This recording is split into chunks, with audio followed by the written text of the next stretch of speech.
رسول اللہ صلی اللہ علیہ وسلم نے عاشورہ کی صبح کو اطراف جو مدینہ ہے، وہاں اطراف مدینہ میں جو گاؤں تھے، قصبے تھے، وہاں جو انصار مسلمان رہا کرتے تھے، ان کی طرف پیغام بھیجا 10 محرم والے دن کہ جو شخص روزہ دار ہو کر صبح کرے وہ اس روزے کو پورا کرے، اور جو بے روزہ دار ہو وہ بقیہ دن کو روزہ دار کی طرح گزارے۔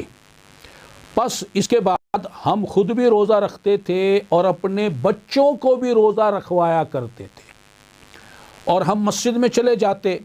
اور ان بچوں کے لیے ہم اون کے کچھ کھلونے سے بنا دیتے کہ جب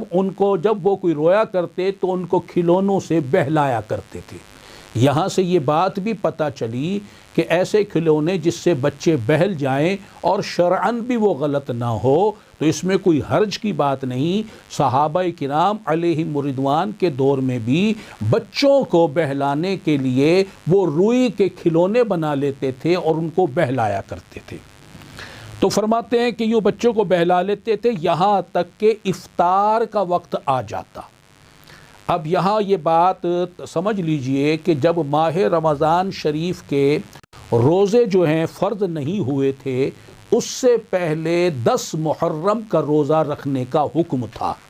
اور رسول اللہ صلی اللہ علیہ وسلم خود بھی رکھا کرتے تھے اور صحابہ کرام علیہم رضوان کو بھی 10 محرم کا روزہ رکھنے کا حکم فرماتے تھے۔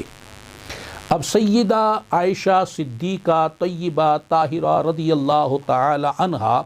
آپ ارشاد فرماتی ہیں کہ ماہ رمضان کے روزے جب فرض ہو گئے تو اس سے پہلے تو عاشورہ کے دن کا روزہ رکھا جاتا تھا،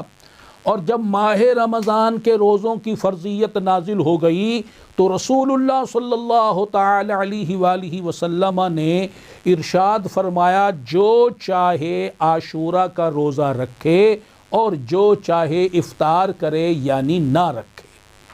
تو ماہ رمضان کے روزے رکھنے سے پہلے، ماہ رمضان کے روزے فرض ہونے سے پہلے تو عاشورہ کا روزہ رکھنے کا حکم تھا اور مسلمان اسے رکھا کرتے تھے، اور جب عاشورہ ماہ رمضان کے روزے فرض ہو گئے اب جو عاشورہ کا روزہ ہے وہ نفل قرار دے دیا گیا کہ جس کا من چاہے وہ 10 محرم کا روزہ رکھے، اس کا ثواب پائے، فضیلت پائے، برکت پائے، اور اگر کوئی نہ رکھنا چاہے تو رخصت دے دی گئی کہ اس کے لیے کوئی حرج یا پکڑ کی بات